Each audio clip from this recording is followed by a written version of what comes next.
All right, so in this week's lesson, we're going to talk about how you can take basic chords. I'm talking an E chord and an A chord, and how you can pull a melody out of those chords. And you know, this is the kind of thing you'd want to do if you're improvising or maybe you're writing your own compositions, but instead of just strumming a chord, you know, how can you make it sound more interesting? So we're going to be playing this fingerstyle, so we're going to be talking through a percussive fingerstyle. This is sort of my way of playing fingerstyle. I'll be talking through that, and then we're going to be talking about how you can take advantage of the open strings, like the open 1 string, the open 2 string, and how you can use those to your advantage. So I've got this lesson split into 2 parts. In this video, we're going to go through the first half of that composition. If you'd like to learn the entire composition and download the tablature for it, and also access the on-screen tab viewer, which is interactive, you can slow it down and loop sections and all of that. You can get those things by going to activemelody.com, go to the weekly lessons page, and do a search for EP397. All right, so we're going to start this by playing out of an E chord. And the first thing that we're going to learn sounds like this. And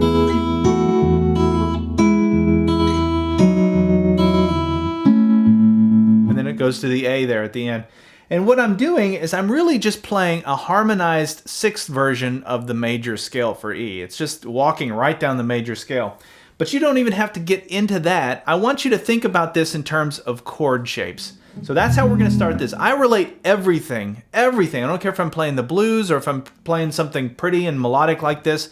It always comes back to the 5 shapes out of the caged system. And actually, there's really only 3 of them that you really need to focus on. I don't want to like discredit the other 2, but the 3 main ones are the E shape, the A shape, and the C shape. And we're going to be looking at those 3 in this. So that makes it even easier, less variables to worry about. So the first thing that I do is I play this harmonized 6 up here, but I'm thinking about, or I'm visualizing this E. That's the E chord played out of using the A shape. So if we were to play that up here, you'd have your pinky or your ring finger on the 9th fret and then your index finger on the 7th fret. And you can see that I'm straddling then those 2 frets, 7 and 9. And if I were to look at just strings 2 and 3 out of that chord, it sounds like that, right?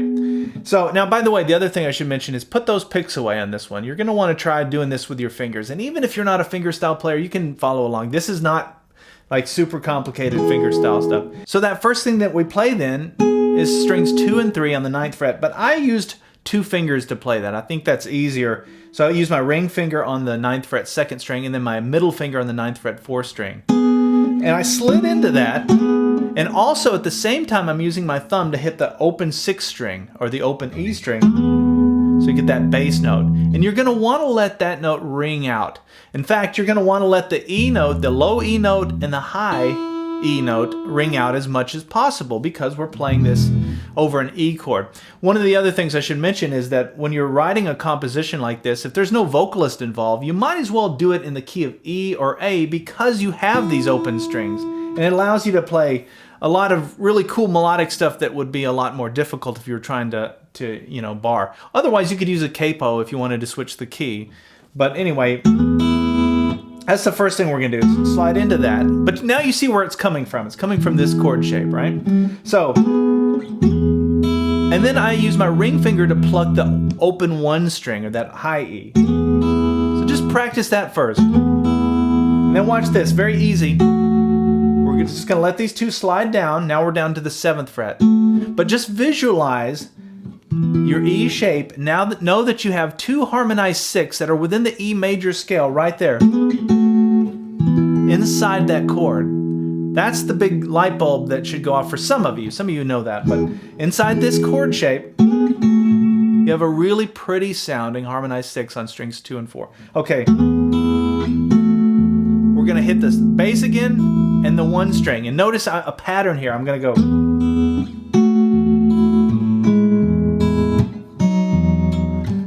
It's pluck, bass, ring, pluck, bass, ring. And so when I'm saying that, the pluck is obviously the harmonized 6, the bass note, and then the ring finger. That's what I mean by that. Okay. After that, we're going to switch the shape now. Instead of both fingers being in the same fret, we're going to come down. Middle finger goes to the 6th fret 4th string, but your index finger is going to be 1 fret behind that, so it's going to be on the 5th fret, 2nd string. So we have, and then thumb, ring finger, And then we're going to go back to the same shape that we started with, where both fingers are in the same fret, but now we're going to be on the 4th fret. And we get that sound. Now some of you are going, hold on, I'm already lost. Like, what? I got this part, but what are these other two things that you're doing? Well, in my mind, I was thinking E. So all of this would be like over an E chord, right? So I'm thinking, where are my E's? I've got, and remember there's those 3 main shapes out of the cage system. Even though there's 5 chord shapes, there's 3 main ones. You have the E shape, the A shape, and the C shape. So there's the A shape, and then if I look down here, I've got the E chord played with the C shape. And I love this. This will be a big takeaway for some of you. If you picture just string, so if you play the E chord using the C shape, but you only play strings 2 and 4, that's that little shape that we have now. So you've got this shape, and then you've got this shape. E chord, E chord. I'm just connecting 2 E chords like that with the major scale. Now the takeaway is this. I want you to, going forward, I want you to think about this as an E. Something you can do whether you're playing an E chord or you're playing E minor pentatonic scale blues. It doesn't matter. It can be minor pentatonic or major pentatonic. But listen to this with E minor pentatonic.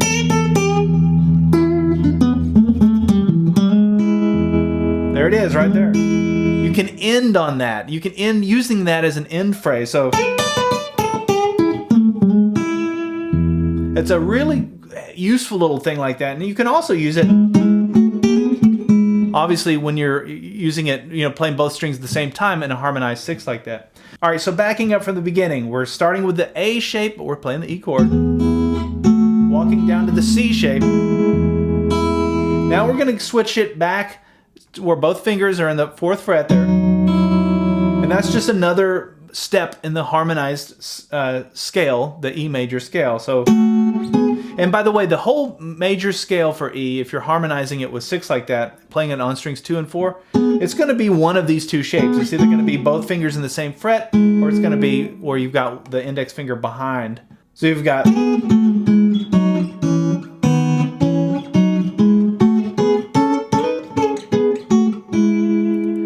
And that is something that you just will get comfortable with over time. You'll just start to memorize that major scale, but harmonized. And as long as you have these chords as anchor points, it makes it super easy to get in and out of that. So if I can picture that E shape there, or that A shape playing the E chord,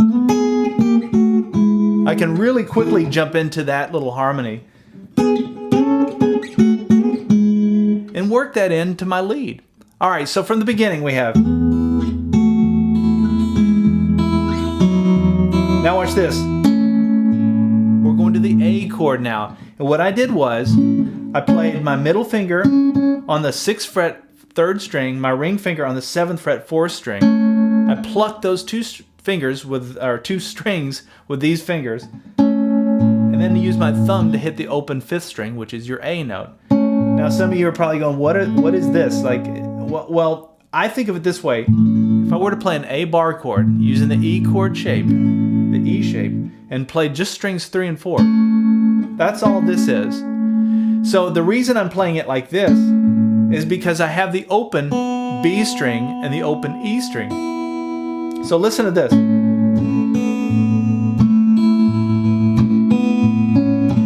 Isn't that pretty? Those are just notes that fit really well against that A chord. And so anytime you're playing an A, you can take advantage of the open B and the open E.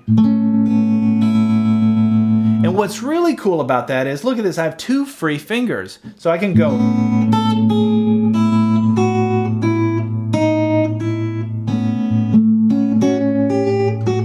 I can go into the 7th thing. And I've got all these things I can do, little licks and embellishments off of this. So maybe that's another light bulb for some of you when you're thinking of an A chord. What can I do over an A that's pretty? I mean, it's just stuff like that. It's beautiful. Okay, so when I came to the A chord, this is where that percussive fingerstyle thing kicks in. So I play the pluck with strings 3 and 4 and the bass note at the same time. And then I slap the string. Now, I'm not slapping it hard, but just starting to create a snare type rhythm here. and then my ring finger on the open B, back to the thumb, and then the open 1 string. And that's really the pattern for this right hand rhythm style. Just practice it over and over again. But don't slap it too hard and don't pluck it too hard. It's just sort of, you'll feel it as you get comfortable with it. In the beginning, it's going to feel a little awkward. And then I went like this. That note is coming from my pinky on the 7th fret, 1st string. And again, that's why it's nice to have these free fingers.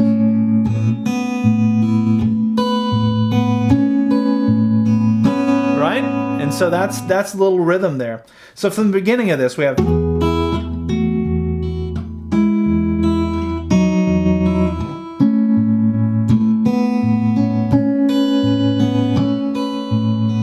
Now, I changed the melody a little bit, and I went like this. So we're going back to the E, and I went...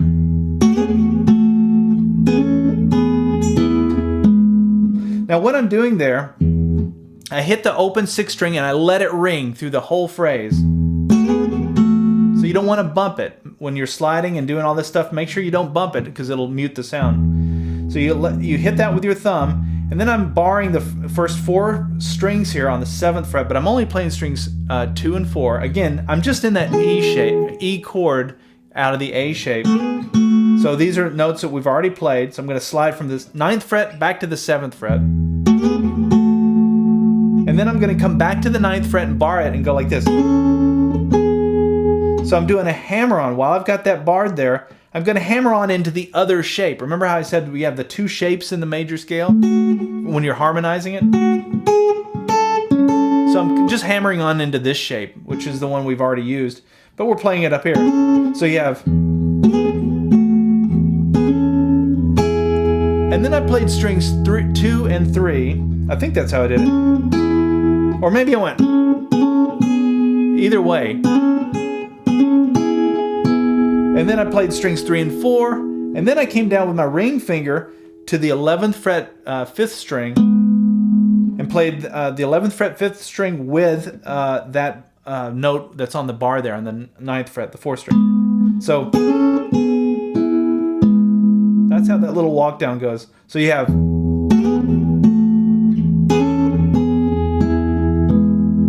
Really pretty. And I was just trying to create a melody line. So I kind of played around with that a little bit. I was, thinking of the major scale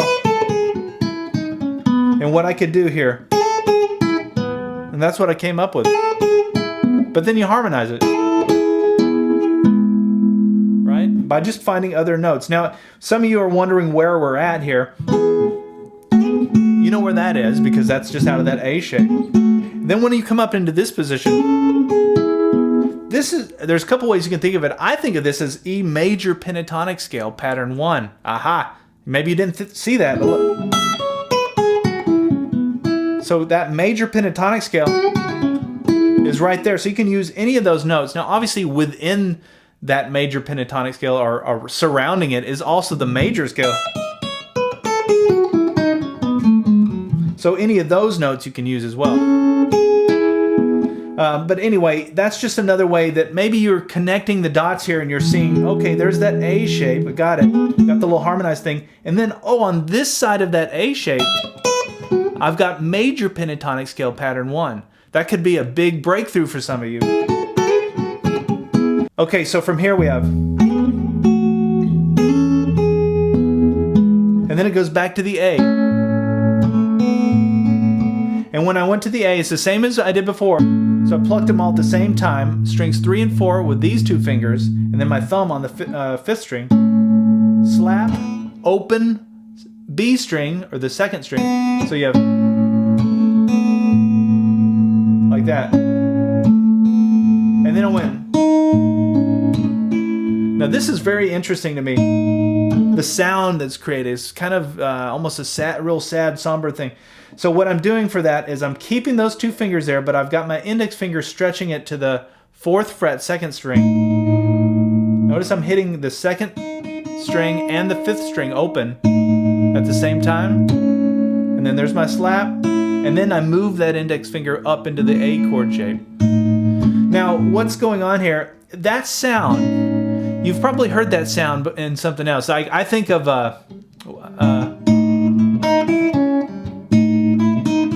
right, that Zeppelin song, Dancing Days, because it's got that, you know, is it happy, is it sad? It's somewhere in between, and that sound is called Lydian. So this is actually what we're doing there when we do that is we're playing in Lydian mode. Now, I don't want to get too into modes here, but in essence what I'm doing is I'm playing, if you play the E major scale,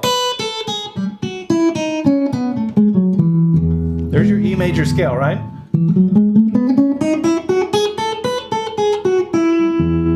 Now, if I played that same scale, but I had an A in the bass,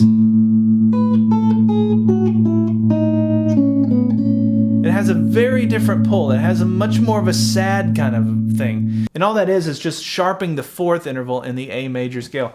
But I don't want to get too into the weeds. Some of you are totally going to get what I'm talking about, and some of you don't. Don't worry about it. It took me years and years to even understand that.